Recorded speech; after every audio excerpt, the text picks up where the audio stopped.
Right, so whilst Israel and the US continue to try to press Lebanon into giving up their sovereignty and basically hand over all the mountainous terrain Israel can't conquer with a ground invasion, all being negotiated by the US, who have sent an Israeli who works for them, just to add insult to injury, to do that, which also includes ordering the UN peacekeepers there, UNIFIL, northwards and out of Israel's way.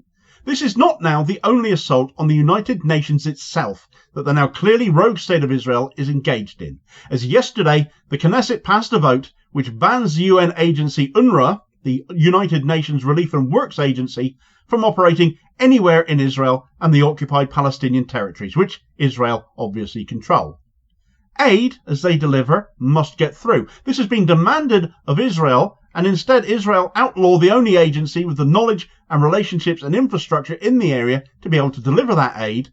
And again, it is a UN member state, as Israel is, blatantly attacking the UN itself, damaging its reputation in the eyes of the world further, when it appears to be observing this genocide continue and yet seemingly to be completely powerless to do anything about it. Just how much more will Israel do with impunity to the people of Palestine and to insult all of its fellow member UN states before the UN finally throws them out and casts them out into the cold where they deserve to be? And is the UN even capable of doing such a thing? Right, so following demands that UN UNIFIL peacekeepers get out of the way of Israeli troops who now expect Lebanon to just hand over their southern land, their sovereign territory, over to them, Israel have now outlawed UNRWA, the sole aid agency that basically has kept people alive in Gaza in the face of Israeli apartheid and atrocity going back decades. The Israeli government, the Knesset, voted in favour of outlawing UNRWA yesterday by 92 votes to just 10. And if that doesn't demonstrate just how unhinged both sides of that parliament must be, frankly, I really don't know what does. There was a second bill attached to this one, another vote that passed 87 votes to 9, which prohibits any Israeli officials from contacting UNRWA. So Israel have also stuck their fingers in their ears to any fallout and are going, la la la, I'm not listening. It really does expose Israel's priorities, though. They want the Palestinian land. They don't want the people. By outlawing the aid worker agency, they can say, it isn't our fault aid can't get in now, even though Israel now has responsibility for picking up exactly where UNRWA leave off. As if that will happen when they're literally the ones blocking the aid. But the UNRWA aid workers are now all Hamas, of course. That's the UN's fault, not ours. Don't blame us or we'll call you anti-Semites. That is basically how it goes every time, isn't it? Naturally, the condemnation of this move, always the easiest thing to do for other states, isn't it? To condemn. Well, the condemnation has come from various places, including Israeli allies who are looking at it in disbelief and wondering what the heck they have to do to rein Netanyahu in each and every time he throws them all under the bus for still supporting him. And the answer is pretty obvious, really, isn't it? Stop supporting him. But if you're going to sell out to those who support that regime and things are getting a bit tricky for you now, political sphincters clenching, well, that's on you. You shouldn't have sold out to begin with. The first condemnation I'm going to cover, though, is the statement that has been put out in relation to this Knesset vote by Hamas, clearly showing they're still very much functional, but equally trying arguing against their point on this issue as well.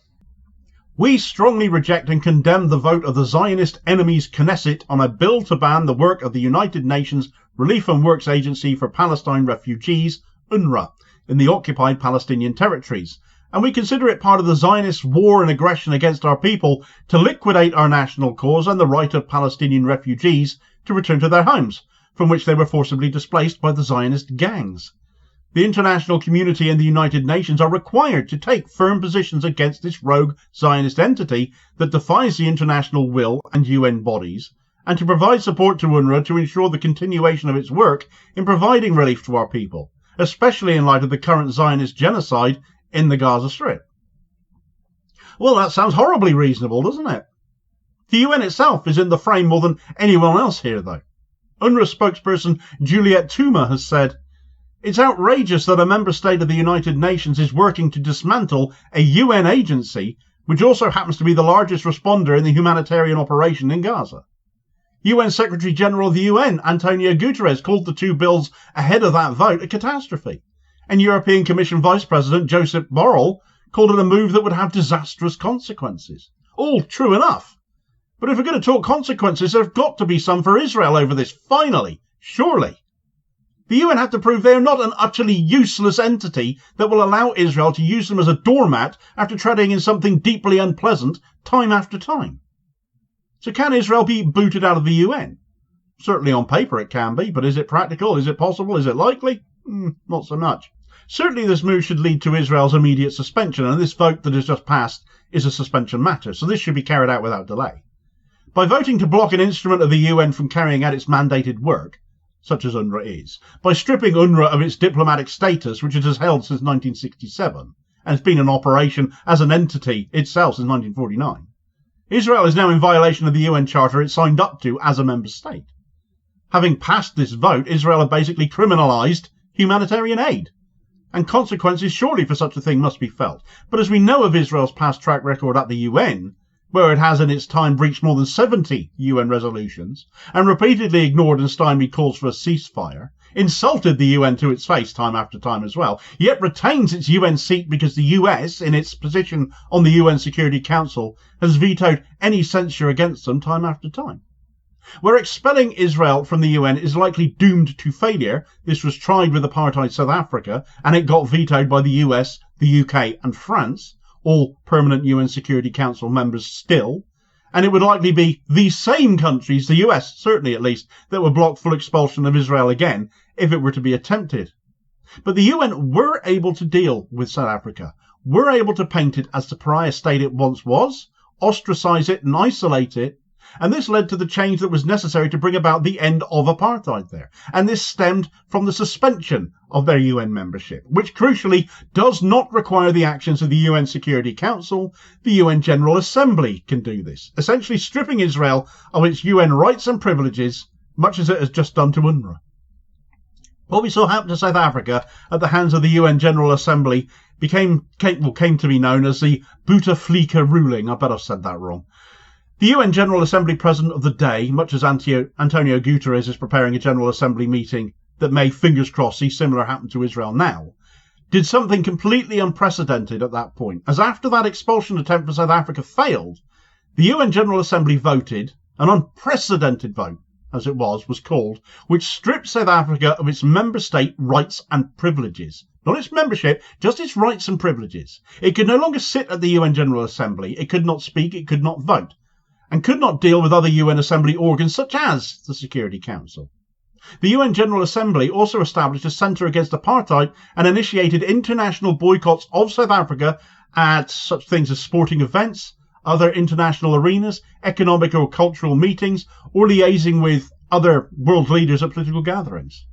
They were publicly shamed across the world as global pariahs, and fundamentally this is exactly what needs to happen with Israel as well now. They are no different. They are no better. They are arguably even worse in many respects, I would venture to say. But most importantly of all, this action can be taken without the likes of the US or the UK or whoever else vetoing it, because at the General Assembly everyone has one voice, and it's high time the UN used its voice again to deal with Israel as it dealt with South Africa before. Stripping Israel of its voice at the UN will likely put more pressure on it than a straight expulsion would, because where one is a justifiable punishment, they could claim victimhood over that.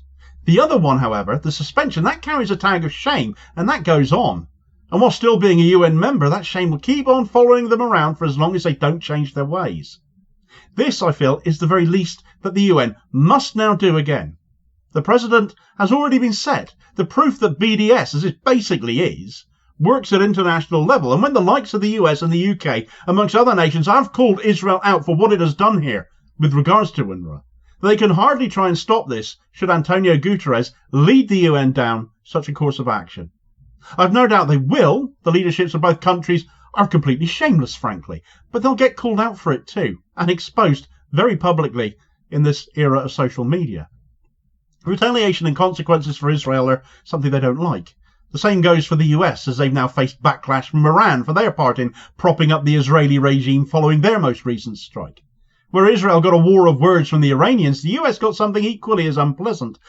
Find out all about that story in this video recommendation here as your suggested next watch, and I'll hopefully catch you on the next vid. Cheers, folks.